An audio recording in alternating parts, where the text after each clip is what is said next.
و احباب جنہوں نے میرے ساتھ بیعت کے الفاظ دہرائے ہیں ان کو معلوم ہے، میں سب سے پہلے لفظ یہی دہراتا ہوں، پہلے کلمہ شہادت پڑھا کے تو اس کے بعد یہ کہتا ہوں کہیں کہ میں اپنے پچھلے سابقہ تمام صغیرہ اور کبیرہ گناہوں سے توبہ کرتا ہوں، یہ الفاظ دہراتا ہوں۔ اب اس کا فائدہ یہ ہوتا ہے، میں حدیث پاک پڑھ رہا تھا، امام الانبیاء صلی اللہ علیہ وآلہ وسلم نے ارشاد فرمایا جددوا ایمانکم، جددوا ایمانکم، آپ نے ایمان کی تجدید کرتے رہا کرو، ایمان کی تجدید کرتے رہا کرو۔ فخر عالم صلی اللہ علیہ وآلہ وسلم سے عرض کیا گیا یا رسول اللہ ہم اپنے ایمان کی تجدید کیسے کریں؟ یا رسول اللہ ہم مومن نہیں، میں مومن ہو لیکن ایمان کی تجدید کیا کرو، یعنی بار بار دوبارہ ایمان کا اقرار کیا کرو۔ یا رسول اللہ کیسے کریں؟ فرمایا لا الہ الا اللہ، لا الہ الا اللہ، لا الہ الا اللہ کی کثرت کیا کرو، تکرار کیا کرو، اس سے تمہارے ایمان کی تجدید ہوتی ہے، اس بات کا تکرار ہوتا رہتا ہے جو آپ نے اللہ تبارک و تعالیٰ جل وعلا کی وحدانیت کا کیا ہوتا ہے۔ اور بزرگوں کی یہ عادت ہے کہ وہ ہمیشہ سے یہ بیعت لیتے آئے ہیں، بیعت تقویٰ لیتے ہیں، بیعت توبہ لیتے ہیں۔ میں کچھ چیزیں آپ کے سامنے، فوائد بھی اسی میں ہیں اور مقاصد بھی اسی میں ہیں۔ امام خواجہ عثمان ہارونی رحمۃ اللہ تعالیٰ علیہ جس وقت آپ سے ملاقات ہوئی، خواجہ معین الدین چشتی اجمیری رحمۃ اللہ تعالیٰ علیہ کو بیعت کرنے کے لیے آپ غالباً بغداد شریف میں نے عراق میں ملاقات ہوئی اپنے شہر سے، بلایا، بلا کر بیعت کیا۔ یہ بعض مرید ایسے ہوتے ہیں جن کا مقصد ایسا ہوتا ہے کہ ان کو اللہ تبارک و تعالیٰ جل وعلا اپنی عطا فرماتا ہے۔ حضرت خواجہ معین الدین چشتی اجمیری رحمۃ اللہ تعالیٰ علیہ جس وقت بیعت ہونے کے لیے آپ اپنے شیخ خواجہ عثمان علیہ الرحمۃ کے پاس حاضر ہوئے تو آپ نے بیعت کیا۔ بیعت لینے کے بعد فرمایا کہ 1000 مرتبہ سورہ اخلاص شریف پڑھ کر 1000 مرتبہ سورہ اخلاص شریف پڑھ کر آپ ہٹے اپنے مقام سے، 2 نفر پڑھے اور وہاں بیٹھ کر ایک ہی مجلس میں 1000 مرتبہ سورہ اخلاص شریف کی تلاوت۔ اس وقت واپس آئے،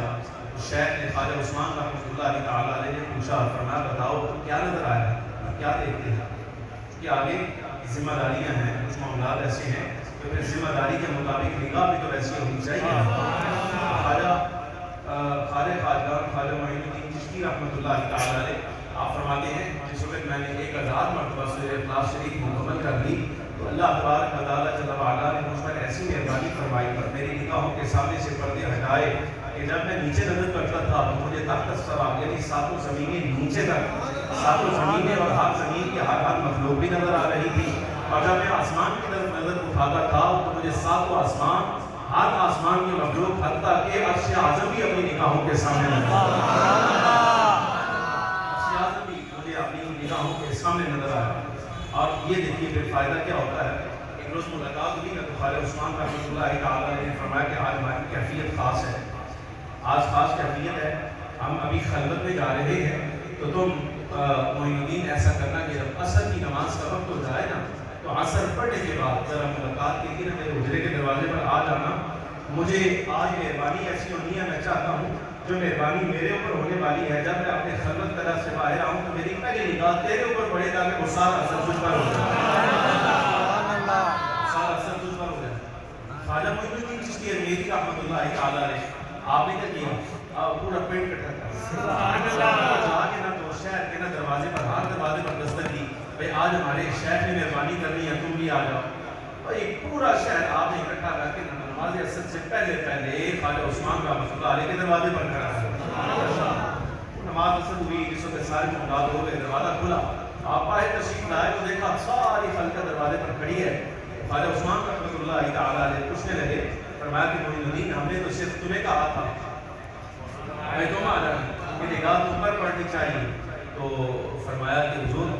نگاہ میرے اوپر پڑے گی وہ تو ٹھیک ہے اپنی جگہ رہا، لیکن اگر ان غریبوں پر بھی مہربانی ہو جائے گی تو نگاہ میں کون سی کمی آ جائے گی۔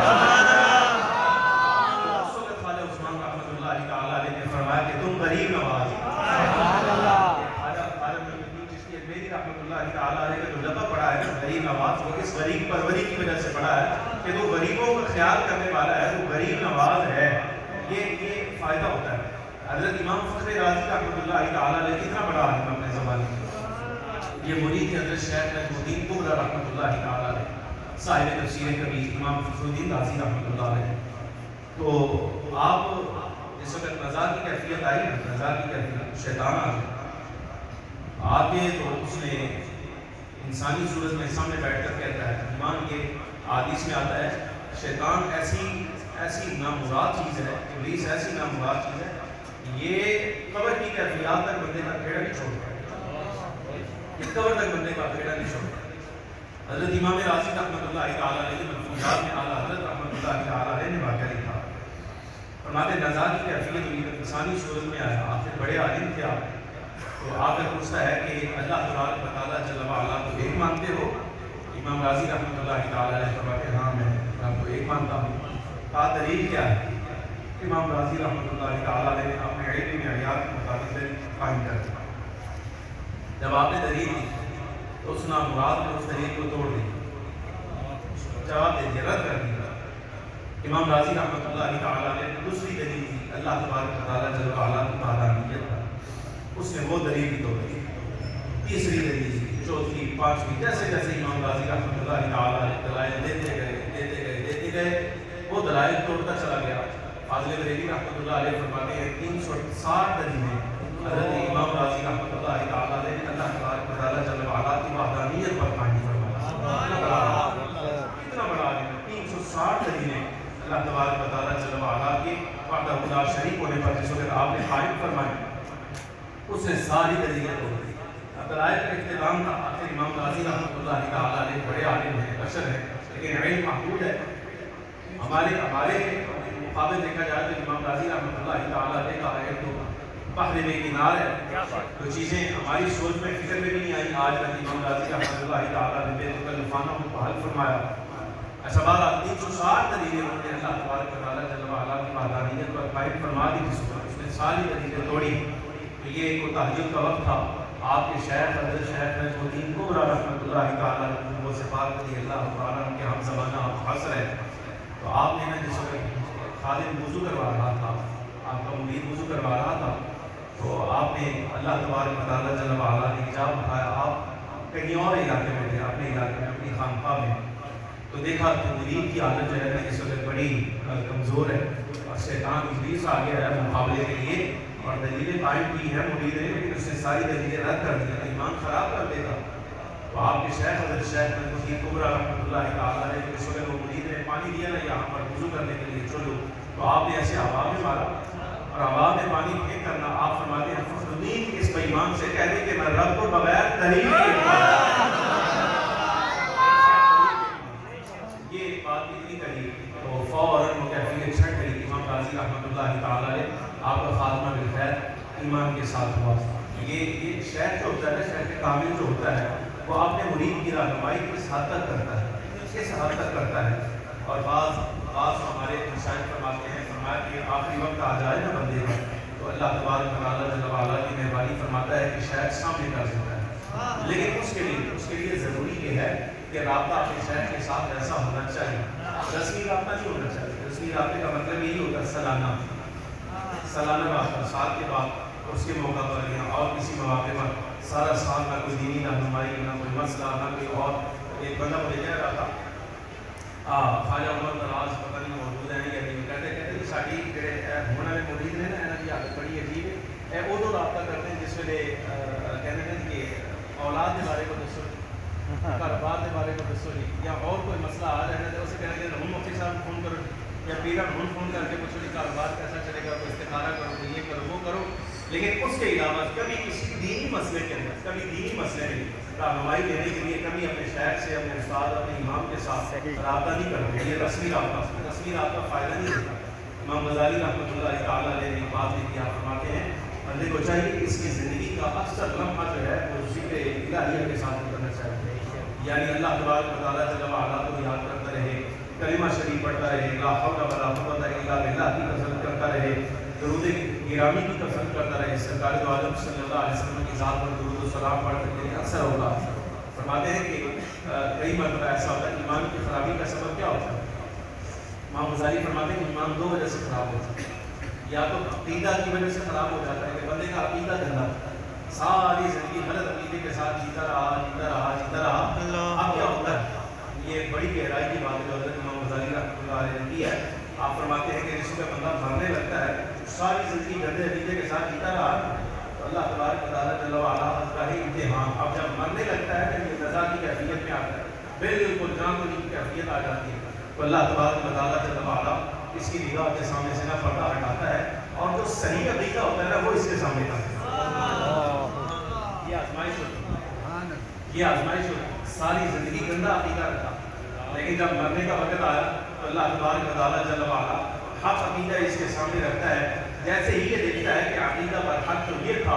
یہ فوراً اپنا عقیدہ درست کرنے کی کوشش کرتا ہے، لیکن اللہ تبارک و تعالیٰ جل وعلا اسی بد عقیدگی میں اس کی روح کا استعمال کرتا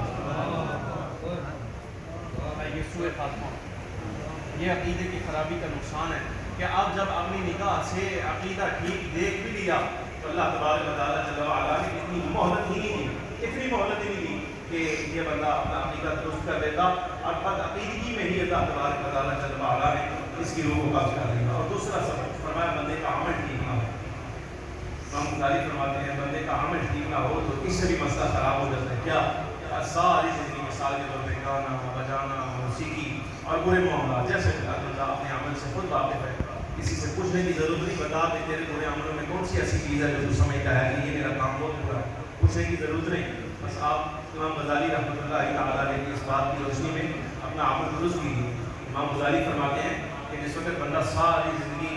برے عمل کے اندر گزارتا ہے نا کہ عادت بن جاتی ہے، وہ طبیعت میں رچ بس جاتا ہے، اب جب یہ مرنے لگتا ہے نا، مرنے لگتا ہے تو اب مرنے کے قریب آ کر بھی وہی بری عادت جو ساری زندگی اس کے ساتھ رہی ہے نا اب بھی اس کے ساتھ ہوتی ہے، دل میں ارادہ کرتا ہے کاش مرنے سے پہلے بھی ایک مرتبہ یہ برا کام، اللہ اکبر،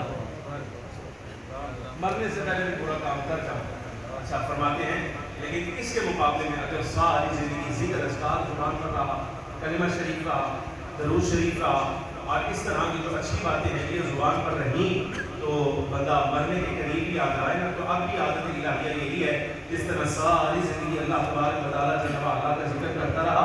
اب جب یہ مرنے لگتا ہے نا تو رب العالمین جل وعلا اپنے فضل سے اس کی زبان پر وہی ذکر جاری کر دیتا ہے تو ساری زندگی ہے کرتا ہے۔ یہ آسانی ہوتی ہے اللہ تبارک و تعالیٰ جل وعلا کی طرف سے۔ ہمارے استاد 2016 میں ہمارے دادا استاد شیخ الحدیث مفسر قرآن علامہ غلام رسول صاحب سعیدی رحمۃ اللہ تعالیٰ علیہ بہت بڑے عالم تھے، ان کے بارے میں یہ ان کے شاگردوں کی ریکارڈنگ تھی، رضا کی کیفیت، ساری زندگی گزر گئی، شادی نہیں کی، نکاح نہیں کیا، تو ساری زندگی حدیث پڑھاتے رہے، شرح مسلم والے، تبیان القرآن شرح مسلم والے، ساری زندگی پڑھنے پڑھانے میں گزر گئی۔ پہلے یہاں میں پڑھاتا ہوں داروں میں جانے نہیں میں یہاں استاد ہے 7 نمبر کمرہ نہیں اپنے مولوی کو دروازے سے نال والا وہ کچن والا برآمدہ ہے جہاں پر اوتھے میں دیکھو تسی ساری قسمت دیکھو کہ وہ 7 نمبر کمرہ ہو جس استاد غلام رسول سعیدی صاحب جیسا بڑا عالم رہا، کیا بات ہے، آپ اس کمرے کے اندر شاگرد کھڑکاندے رہے، واہ واہ واہ کلاس ہو بھائی میں غصے ہویا کلاس والے کے نال میں تھی سبق نہیں یاد کرنے والا، غزالی کے زمان علامہ سید احمد سعید شاہ صاحب قاضی رحمۃ اللہ تعالیٰ علیہ اس کمرے میں آ کے ٹھہرنے والے،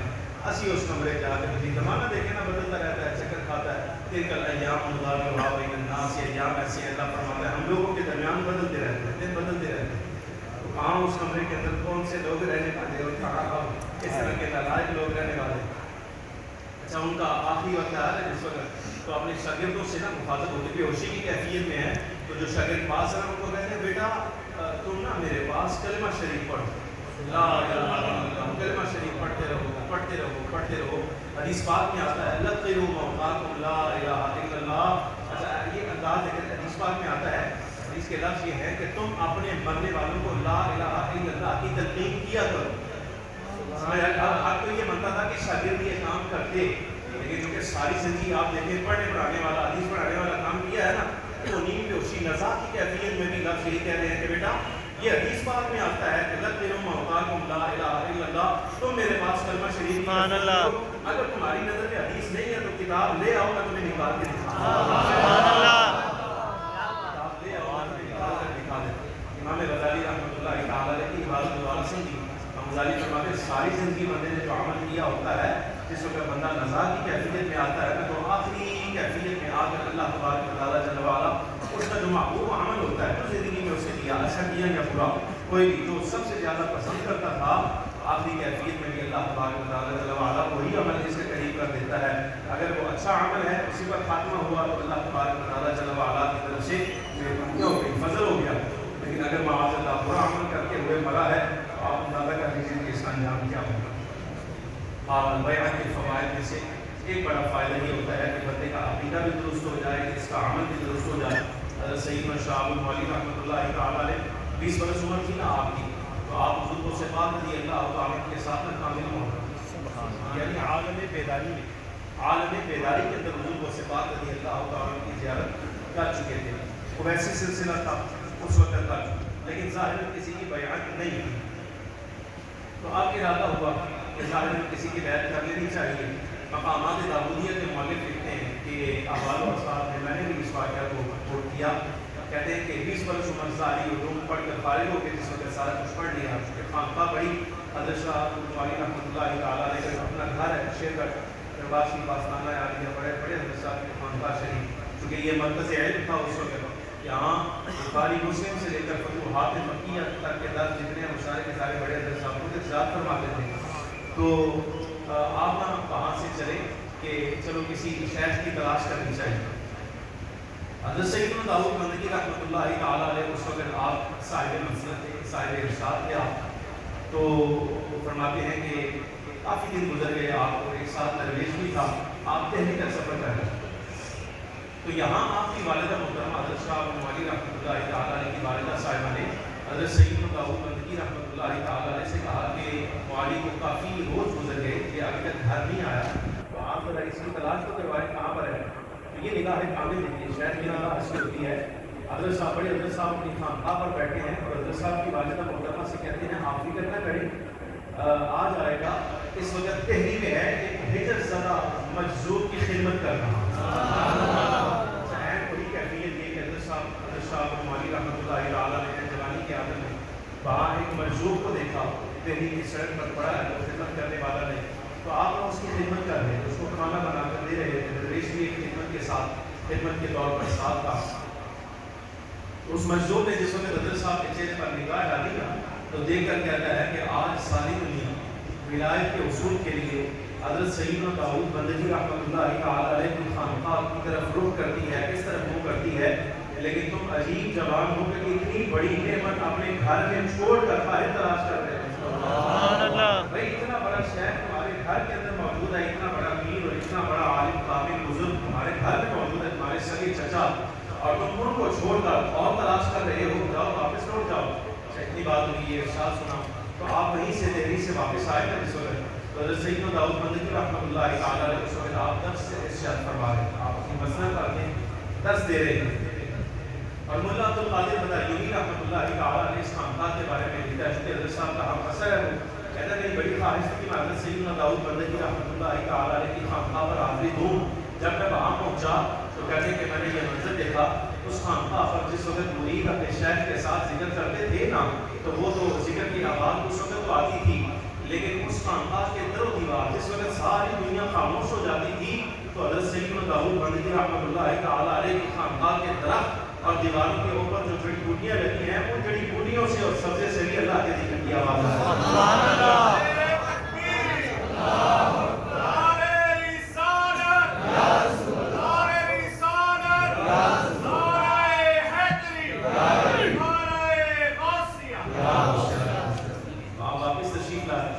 درس ہو رہا تھا, دوران درس آپ نے مناسب نہ سمجھا تو آزار شرم آپ نا بڑے حضرت صاحب کے پیچھے بیٹھ گئے. تو آپ اس شیرازی رحمۃ اللہ تعالیٰ نے کا ایک شعر بڑے حضرت صاحب نے اس وقت بغیر پیچھے دیکھے یہ شعر پڑھا. اس کا مفہوم یہ تھا کہ تو ساری دنیا کا چکر کاٹ. آپ شیرازی کہتے ہیں تو ساری دنیا کا چکر کاٹ, گلی گلی نگر نگر جا, پھر تلاش کر, اور اتنا چکر کاٹ, اتنا زیادہ سفر کر کے تیرے پاؤں جو ہیں وہ آبلہ کے ساتھ یعنی چھلنی ہو جائیں, یہاں چھالے نکل آئیں, پاؤں تیرے زخمی ہو جائیں. پوری دنیا کا چکر کاٹ, اپنے پاؤں زخمی کر دے. پھر اگر ساری کائنات میں اس وقت کے زمانے میں میرے جیسا کہیں آ جائے نا نظر, تو مجھے ضرور آ کر آپ فوراً پیچھے سے اٹھے اور اٹھ کر آ کر جس وقت سامنے بیٹھے تو بڑے حضرت صاحب فرماتے ہیں اچھا آ کر آیا نا آگے حضرت سیدنا شاہ المولی رحمۃ اللہ علیہ نے مجھے بیعت کر دیجیے بڑے حضرت صاحب فرمانے لگے بیان بعد میں کروں گا لیکن پہلے بتا وہ منظور تجھے کیا کہنا منظور کیا کہتا تھا. اتنی کامل خانقاہ ہے بزرگوں کی. حضرت شیخ محقق شیخ عبدالحق محدث دہلوی رحمۃ اللہ علیہ جیسی شخصیت آپ اعلیٰ حضرت تک آئیے. فاضل بریلوی رحمۃ اللہ تعالیٰ نے اپنے فتاوی کی جلد 21 میں جلد 29 میں بڑے حضرت صاحب کا تذکرہ بڑے اچھے الفاظ میں کرتے ہیں. میں نے جہاں خدمت کر سکتا تھا کچھ کر دی ہے کچھ کر رہا. اس کتابیں سابقہ سالوں میں احوال و آثار اخبار موالیہ کے نام سے میں نے شائع کر دی ہیں. بڑے حضرت صاحب کا تذکرہ جو پرانے بزرگوں کا ابھی تک میں نے خود بہت کم لکھا ہے, یعنی جو بزرگوں کے آثار تھے میرے پاس وہی آگے پہنچائے ہیں. آپ دعا فرمائیے میرے لیے. اس مرتبہ میرا ارادہ یہ تھا کہ ہمارے جو خاندانی وظائف ہیں خاندانی وظائف پر مشتمل ایک رسالہ پورا تحفۃ المعالیہ کے نام سے مقامات معالیہ کے نام سے اس کو میرا ارادہ تھا کہ میں اس کو آسان اردو کے اندر آج سے تقریباً 150 سال پہلے جو شائع ہوا اس کے بعد شائع نہیں ہو سکا.